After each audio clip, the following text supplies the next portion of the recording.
Shalom everybody, welcome to Regá בעברית Shorashim edition.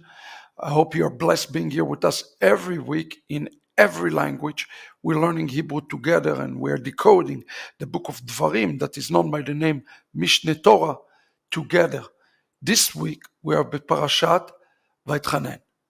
This is an important parasha because Moshe Rabbeinu stand in the skirt of the land, is watching the land, and in the beginning of the parasha, in chapter 3, verse 23, we read this word, Vaetjanán.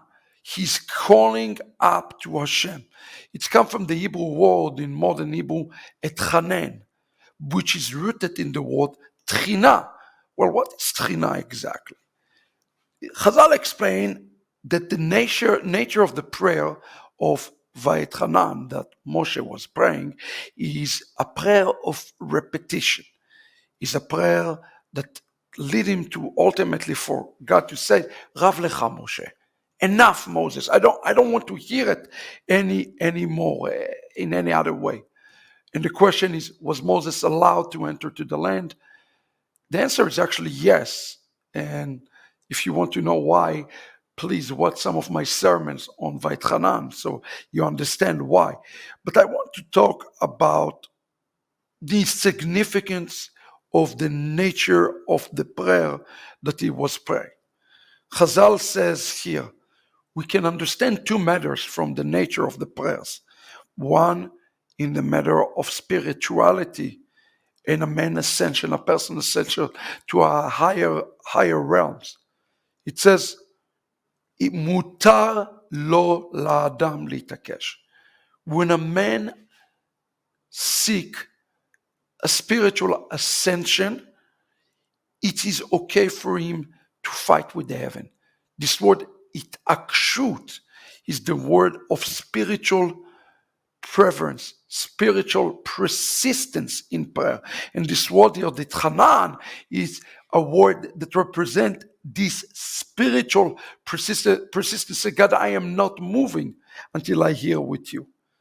Similarly, we see this, Chazal explain, the parallel of the prayer of Moshe is seen later on with Rachel, where she saw that God does not want to give her children, and she didn't budge on that. She fought for this in all of her spiritual strength to be able to get this.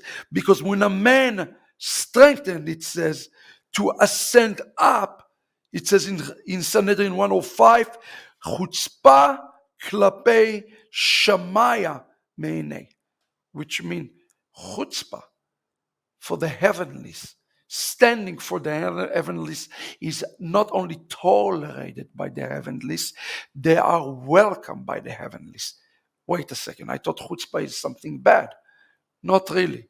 Chutzpah toward the heaven for the sake of ascension is something positive. So this is an important note for all who are seeking to ascend up. When there are delays, when we don't get our answers, the mode of prayer that we need to enter to is Vaetjanán, which is repetition in our prayer.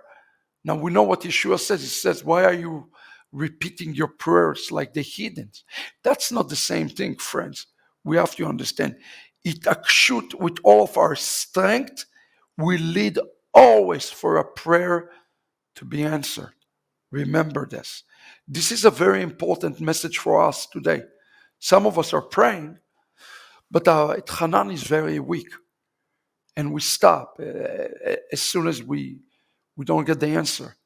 What Torah teaches us that when we don't get an answer, continue to pray until God says, Rav lecha, no more. So let us exercise, especially on those days, in our days today, the mode of Vaetjanán, pleading for God in great repetition and in power. And remember for what? Only for spiritual ascension. That's the only time one can use this mode of prayer. This is today our Regá בעברית. Shalom everybody.